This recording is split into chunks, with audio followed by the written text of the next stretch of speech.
Hi everyone and welcome back to my channel. Today I wanted to show you how you can create this pool room here. It's been a while that I created this in Blender. It was at the beginning of my Blender journey. So let's begin this tutorial. So I am using the Blender version 4.5 and we can go to 7, so the top view. And what you can do first is open a curve. So Shift A and curve and a bezier curve. You can go to edit mode and select everything and X delete the vertices. And what we can do is select this drawing tool. And we can just draw like a curve like this. So whatever shape you like, just be a little bit creative and doing your thing. And next we have to create another curve on the inside. So let's go to edit mode again. And this drawing tool, let's just draw like a curve on top of the other one. So just like a nut curve like this. Just make it a bit smaller and follow the other one.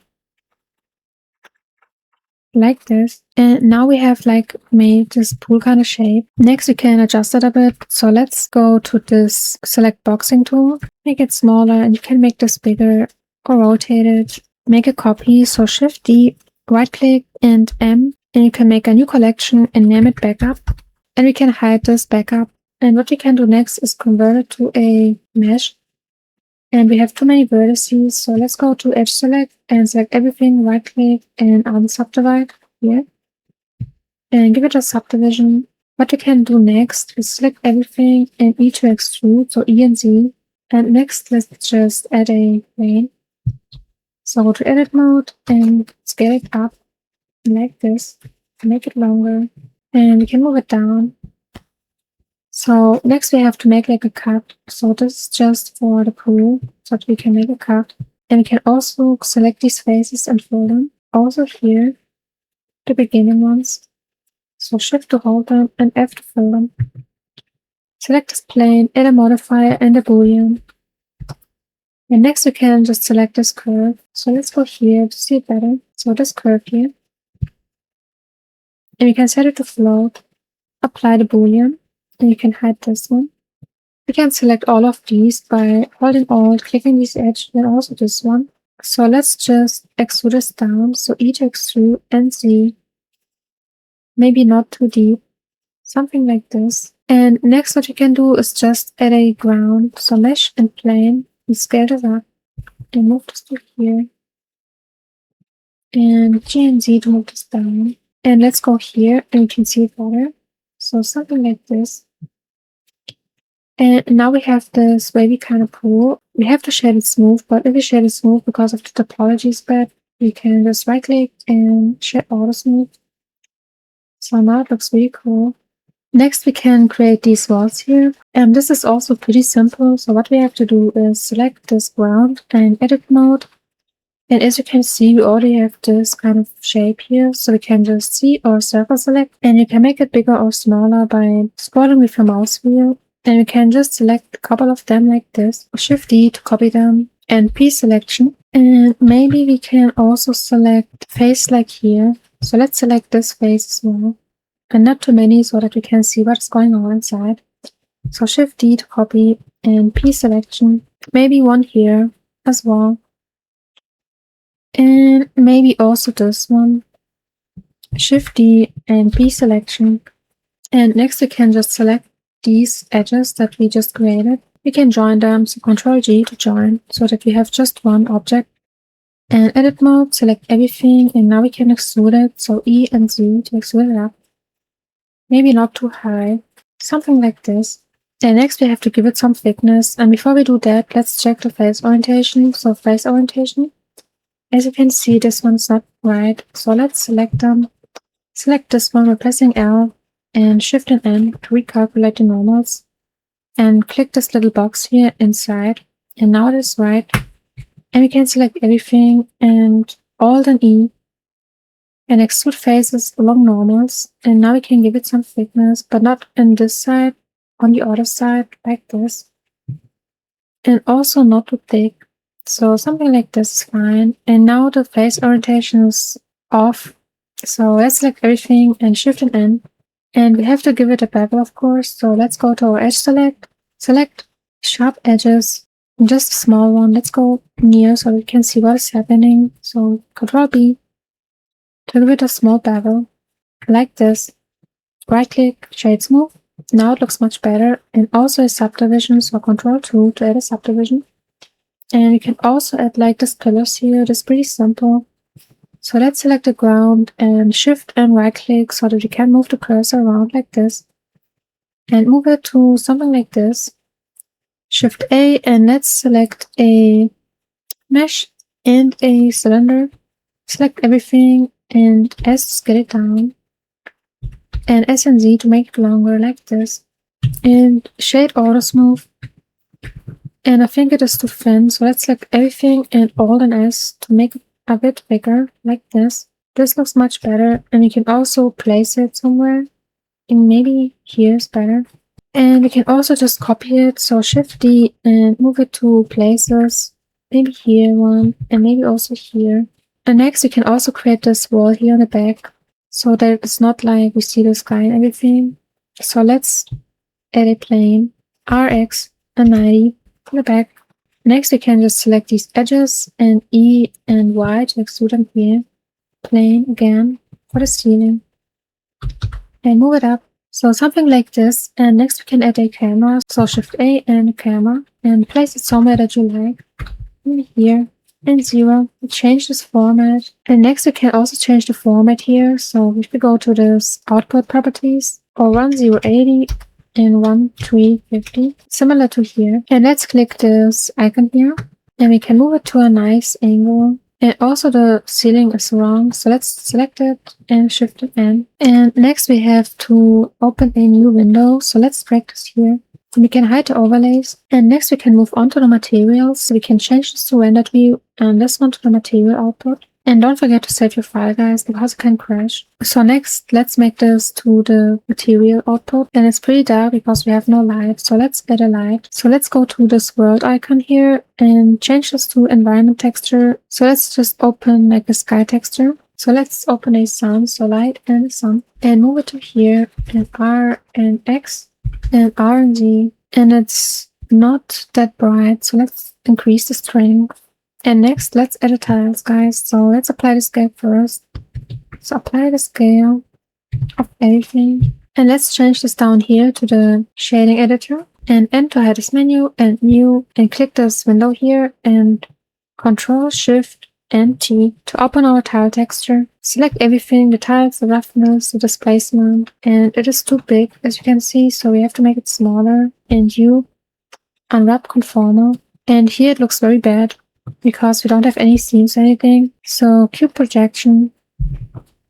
And now it looks much better. Select these ones and also everything basically. And then the one with the material applied and Control L and link materials. So let's make a copy. So make this, click this icon and name it tiles, pillars. And now we can change the material of this pillar without affecting the other materials of the ground. So we can make it bigger first of all. And it looks pretty stretched. And not great. So let's go to edit mode, view unwrap conformal, and view and cylinder projection. And now it looks much better. Control A, apply the scale, and I think it looks maybe a bit too small, so let's make it bigger. Something about this is great. So what we can do is select these, and then a pillar with the right material, Control L, link materials, and let's take a look. It looks pretty off. What we can do to make this process easier is also to add some seams. So let's go to edit mode and select sharp edges. Right click, mark seam. And we also have to make like a middle seam. So just select one random seam here. Right click and mark seam. Select everything and you unwrap conformal. And now it looks much better. The next ones are these walls here. It's the same process, just selecting everything and the sharp edges. You can also add some loop cuts. And once we have all of these tiles, we can add the water. So we can just copy the ceiling. Shift D to copy and G and Z to move it down. New and name it water. Let's create a bump and connect the normal to the normal and a noise texture. Connect the color to the height. And let's make a color first. Something like this. And don't forget to save the file. Next, let's just bring the roughness a lot down to a pretty low number, and also the transmission have to be up, so let's put the transmission up. And for the water, IOR is 1.333, and the distance is not high enough, so let's make this higher. And put the strength down. and scale it up. Something like this. You can also add some roughness and the details. You can also add some distortion if you want. What I noticed is the face orientation is not correct. So let's go here, face orientation, it is wrong, as you can see, because you can't really see the color here. And if you want your water be a bit more bright, what you can do is add a light path, so light path, and connect the camera ray to the alpha. And now it is much clearer water. So what we can do is add some details. So you can select a point here, Shift S, cursor selected, and you can create some letters like this one here. Or let me show you a different method this time so that it's not always so repetitive.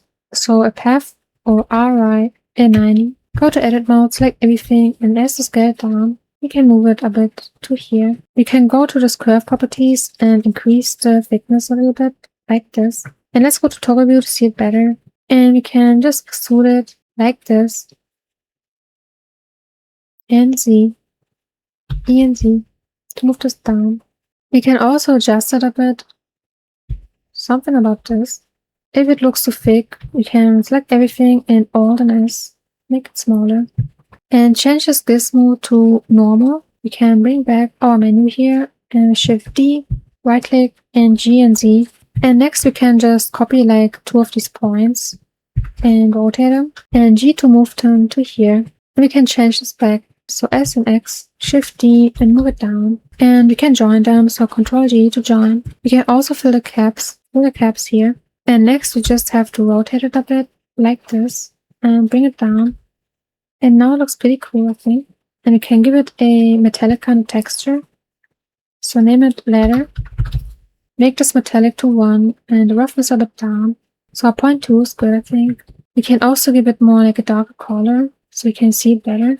And maybe it is a bit too small, so let's make it bigger.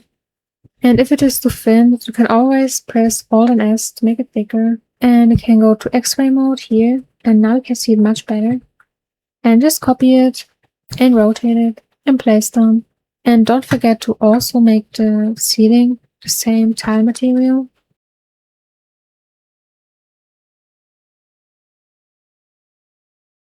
And what I noticed is all walls are not high enough, so let's make them bigger. Go to edit mode, select everything, and here you can correct face attributes and live unwrap. So S and Z to scale it up. Select the sun, and what I like to do is add some color to the sun, so maybe like a sunset kind of vibe. Or if you want to have it like Jared Pike's art, it's also pretty like a yellowish kind of color and a little bit of green. And I think it has also a pretty nice vibe. Also, let's not forget the caustics. Select the water shader, go to object properties, go to shading, and here you can see the caustics. And what we have to do is cast shadow caustics. And next we can select the ground and receive shadow caustics. And also the other objects, they have to receive the caustics. For the caustics, we also have to select the sun. And let's go to here in the settings and shadow caustics. So we have to activate them. And next we can just add some details like this ring, swimming ring. And type in swimming ring and turn on this 3 first. So let's select this one and drag it in. And before we press render, we can check the render settings. So what I like to do is put this number to 300. Turn off this denoise and also turn off the light tree and set it to AGX and very high contrast and go to render and render image. And once the render is finished, it will look something like this. My PC was freezing and crashing, so I couldn't really turn on the shadow caustics, but it's fine. I think it still looks cool. And yeah, that's pretty much the tutorial. I hope you could enjoy it. Leave a comment down below and tell me your suggestions, what you want to see next, or what you would be interested in to learn. And thank you so much for watching, guys, and I see you in the next tutorial. Bye!